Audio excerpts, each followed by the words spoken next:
নমস্কার বন্ধুরা, আমি পলাশ বিশ্বাস আর আপনারা দেখছেন পলাশ বিশ্বাস ভিডিওস। আশা করি আপনারা প্রত্যেকে ভালো আছেন আর আপনাদের বাগানের গাছগুলিও ভীষণ ভীষণ ভালো আছে। বন্ধুরা, থাম্বনেল টাইটেল থেকে বুঝতেই পেরে গেছেন যে আজকে কোন বিষয় নিয়ে আলোচনা থাকছে। হ্যাঁ বন্ধুরা, গোলাপ গাছ। গোলাপ গাছে ফুল আমাদের পেতেই হবে এবং তাও এই হারে, মানে যতটা সম্ভব বেশি আমাদের কিন্তু গাছটা থেকে ফুল নিতে হবে। তো বন্ধুরা, আবহাওয়ার পরিবর্তন হয়ে গেছে, শীতের আমেজ শেষ, আর তাও আমাদের এই গোলাপ ফুল গাছে দেখতেই পাচ্ছেন যে কী হারে গোলাপ ফুটছে। তো আমার গাছে যদি ফোটে তাহলে আপনার গাছে কেন ফুটবে না?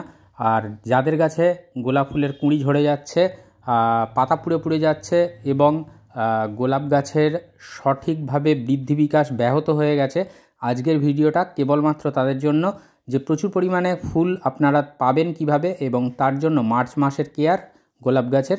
তো এই কেয়ারটা নিলে আপনার গাছ কিন্তু আবার পুনরায় ভরে যাবে ফুলে ফুলে।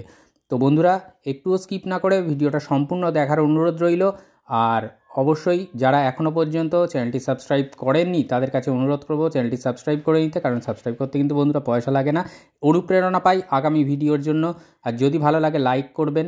আর কোনো সমস্যা হলে অবশ্যই, বাগান করতে গেলে যে কোনো সমস্যার সমাধানের জন্য আমি রয়েছি, অবশ্যই কমেন্ট বক্সে প্রশ্ন করবেন, আমি সবার প্রশ্নের, সকলের প্রশ্নের উত্তর দিয়ে থাকি। তো এই যে গাছটা দেখছেন কিছুটা পরিমাণে দুর্বল হয়ে পড়েছে, তো এই গাছটাই দেখিয়ে আজকের আপনাদের কেয়ার দেখাবো। আমি কখনোই আমার গাছের সেরা গাছটা নিয়ে আসি না কেয়ারের জন্য। তো যে গাছটা সমস্যা হয়েছে সেই গাছটা নিয়েই কেয়ারটা দেখাই এবং তার পরবর্তীকালে আপনারা কিভাবে সেই সমস্যা থেকে মুক্তি পাবেন এবং কিভাবে প্রচুর পরিমাণে ফুল ফোটাতে পারবেন আপনার গোলাপ গাছ থেকে। তো সেটাই চেষ্টা করি এবং দেখাই, নিজের বাগানে যেটা করি হাতে কলমে আপনাদের সামনে সেটাই উপস্থাপনা করি। তো বন্ধুরা, একটু স্কিপ করবেন না, অনুরোধ রইল, কারণ আজকের ভিডিওটা ভীষণ গুরুত্বপূর্ণ। পরিচর্যার প্রত্যেকটা স্টেপ বাই স্টেপ আপনাদেরকে আমি ডিটেলসে বলবো এবং দেখাবো। তো সেই জন্যই এই অনুরোধ। আর অবশ্যই চ্যানেলটিকে প্রচুর পরিমাণে শেয়ার করার জন্য অনুরোধ রইল। যারা বাগানপ্রেমী, সুন্দরভাবে বাগান করছেন, নতুন বাগান করছেন, তাদের কাছে শেয়ার করে দিন, যাতে সবাই মিলে সুন্দরভাবে আমরা প্রত্যেকে বাগান করতে পারি এবং গাছে ফুল ফোটাতে পারি। তো দেখতে পাচ্ছেন কিছুটা অংশ কিন্তু ডাইব্যাক হয়ে গেছে বন্ধুরা গোলাপ গাছটির। তো এই ডাইব্যাক সমস্যাটা কিন্তু একটা বড় সমস্যা গোলাপ গাছের। দেখুন উপর থেকে কিন্তু আস্তে আস্তে নিচের দিকে নামছে ডাইব্যাক হয়ে। তো এই ডালটা কিন্তু অবিলম্বে কেটে দিতে হবে এবং কেটে দেওয়ার পরে ফাঙ্গিসাইডের একটা পেস্ট করে আপনাদেরকে লাগিয়ে দেওয়ার অনুরোধ রইল, যে কাটা অংশটায়।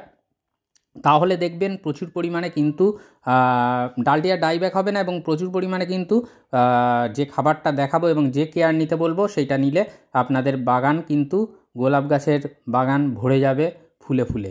তো বন্ধুরা, দেখতে পাচ্ছেন যে এই যে পাতা এবং ডালগুলো একটু হলেও বিমর্ষ হয়ে গেছে, তার কারণটা হচ্ছে এই ডাইব্যাক হওয়ার ডালগুলোর জন্য। সাইড দিয়ে একটা ব্যাসেল শুট বেরিয়েছে দেখতেই পাচ্ছেন এবং তাতে কিন্তু অজস্র পরিমাণে কুঁড়িও আসছে এবং অজস্র ডালও আসছে। এই ব্যাসেল শুট কিন্তু বের করবেন কিভাবে, গাছ থেকে কোন খাবার দিলে আসবে, সেটা কিন্তু আমার চ্যানেলে ভিডিও রয়েছে, আমি ডেসক্রিপশানে লিঙ্কটা দিয়ে দেবো, চাইলে আপনারা দেখে নিতেও পারেন। তো বা আমার চ্যানেলে ভিজিট করেও দেখতে পারেন। তো এইভাবে কিন্তু ডাইব্যাক হওয়া ডালটাকে কেটে ফেলতে হবে এবং কেটে ফেলে কাটা অংশে এই জায়গায় আপনারা কিন্তু একটা ফাঙ্গিসাইডের পেস্ট লাগিয়ে দেবেন। স্যাপ ভালো কাজ করবে, কারণ এতে সিস্টেমিক এবং কন্ট্যাক্ট উভয় ফাঙ্গিসাইড এর গুণ বর্তমান রয়েছে। তো ডালগুলোকে কেটে দেবো, যেগুলো দেখুন সরু ডাল, এর থেকে ডাল কিন্তু বেরোবে, কিন্তু বেরোলে কিন্তু সেই ডাল ঝুঁকে যাবে, কারণ সরু ডাল, সেই কারণে আমাদের এই প্রুনিংটা করতে হবে। আর অবশ্যই এই প্রুনিংগুলো করলে কিন্তু আপনার গাছ অনেকটাই সুস্থ হবে এবং মানে শক্তপোক্ত দৃঢ় হবে। তো সেই জন্য এই কাজটা করতে হবে। যে ফুলগুলো নষ্ট হয়ে যাচ্ছে বা ঝরে যাওয়ার আগের মুহূর্ত, সেই সময় কিন্তু আমাদের এগুলোকে কেটে ফেলতে হবে, তাহলে অজস্র ব্রাঞ্চ কিন্তু সাইডের ডাল থেকে বের হবে বন্ধুরা। আর ফাঙ্গিসাইডের ব্যবহারটা এই সময় করতে হবে, গাছের পাতায় স্প্রে করতে হবে এবং কিছুটা মাটিতে দিতে হবে। আপনারা যে কোনো ফাঙ্গিসাইড ব্যবহার করতে পারেন, বাজারে প্রচুর ফাঙ্গিসাইড আছে, আমি স্যাফ করি, কখনো ব্যাবিস্টিন করি। আপনাদের কাছে অনুরোধ করব অন্তত দুটো ফাঙ্গিসাইড আপনারা কিনে রাখুন, যেটা যেটা কিন্তু গাছে স্প্রে করবেন এবং স্প্রে করার পর কিছুটা টবের মাটিতেও গাছের গোড়ায় দিয়ে দেবেন। দুটো রাখবেন, তাহলে কিন্তু খুব ভালো হবে একটাই দিক কারণে, কারণ যে ফাঙ্গাসের মধ্যে যে ইমিউনিটি পাওয়ারের যে ব্যাপারটা থাকে সেটা থাকবে না। একই ধরনের ফাঙ্গিসাইড ব্যবহার করতে থাকলে কিন্তু একটা ইমিউনিটি ব্যাপার নিয়ে চলে আসবে ফাঙ্গাসগুলোর মধ্যে, যেটা থেকে কিন্তু আর কাজ করবে না ফাঙ্গিসাইড। তো টবের মাটিটা খুঁচিয়ে নিয়েছি, দেখছেন এইখানেই খাবারটা দেব। মার্চ মাসের ভীষণ ভীষণ গুরুত্বপূর্ণ কিন্তু এই কাজ গোলাপ গাছের জন্য। তো এই কাজটা করলে কিন্তু আপনারা গরমের সময়ও কিন্তু গোলাপ গাছ থেকে ফুল পাবেন। আর অবশ্যই এই যে ডাল, এই যে কচি কচি ডালগুলো বের হচ্ছে, এই রকম ডাল কিন্তু অজস্র বের হবে। আর আপনারা কিন্তু এই যে ডাল যত বের হবে ততই কিন্তু ফুলের প্রাচুর্য বাড়বে, আধিক্য বাড়বে। তো সেই জন্য এই খাবারটা দিতেই হবে আপনাদেরকে। তো এখানে কি কি রয়েছে দেখতেই পাচ্ছেন, এখানে রয়েছে নিম খোল নিয়েছি। আমার এটা 10 ইঞ্চি একটি গ্লাস টবে রয়েছে। তো 10 ইঞ্চি গ্লাস টবের জন্য 2 টেবিল চামচ পরিমাণে নিম খোল নিয়েছি। 2 টেবিল চামচ পরিমাণে রয়েছে শিংকুচি বা হর্ন মিল। তো সেই শিংকুচি বা হর্ন মিল নিয়েছি। এটা দেখছেন, এটা হাড় গুঁড়ো। তো হাড় গুঁড়োও নিয়েছি, 2 টেবিল চামচ পরিমাণে হাড় গুঁড়ো নিয়েছি। আর সরিষার খোল গুঁড়ো নিয়েছি 1 টেবিল চামচ পরিমাণে। আপনারা সরিষার খোল গুঁড়ো নিয়ে নেবেন, খুব ভালো কাজ এই সময় কিন্তু দেবে। আর এইটা দেখছেন, এটা হচ্ছে কম্পোস্ট, ভার্মি কম্পোস্ট। আপনারা চাইলে 1 বছরের পুরনো কাউডাং কম্পোস্টও ইউজ করতে পারেন। এটা 3 টেবিল চামচ নিয়েছি। এখানে এখানে রয়েছে হিউমিক অ্যাসিড। তো এই হিউমিক অ্যাসিড কিন্তু ভীষণ ভালো কাজ করবে খাদ্য কণাগুলোকে ভাঙতে, গাছের খিদে বাড়াতে, আর অবশ্যই ডিকম্পোজড হয়ে তাড়াতাড়ি কিন্তু গাছ খেয়ে নেবে। আর এইখানে যেটা দেখছেন, এটা রাসায়নিক সার সুফলা নামে বাজারে পাওয়া যায়। 10-26-26 বলবেন, বা এনপিকে 10-26-26 বলবেন, যেটাই হোক। এই কটা খাদ্য উপাদান কিন্তু আপনাদেরকে এই মার্চ মাসে গোলাপ গাছে দিতেই হবে, অবশ্যই দিতে হবে। ভালো গাছ করতে গেলে, ভালোভাবে ফুল পেতে গেলে এই সমস্ত খাবারগুলোকে দিতে হবে এবং খুব ভালো করে মিশিয়ে নিতে হবে বন্ধুরা। প্রত্যেকটা খাবার যাতে প্রত্যেকটা খাবারের সাথে খুব খুব ভালোভাবে মিশে যায়, সেই জন্যই এই ব্যবস্থাপনা। আর এইভাবে কিন্তু যদি আপনারা খাবার গোলাপ গাছে সাপ্লাই দিতে পারেন, তাহলে দেখবেন মার্চ মাসে কিন্তু গোলাপ গাছের চেহারাই বদলে যাবে।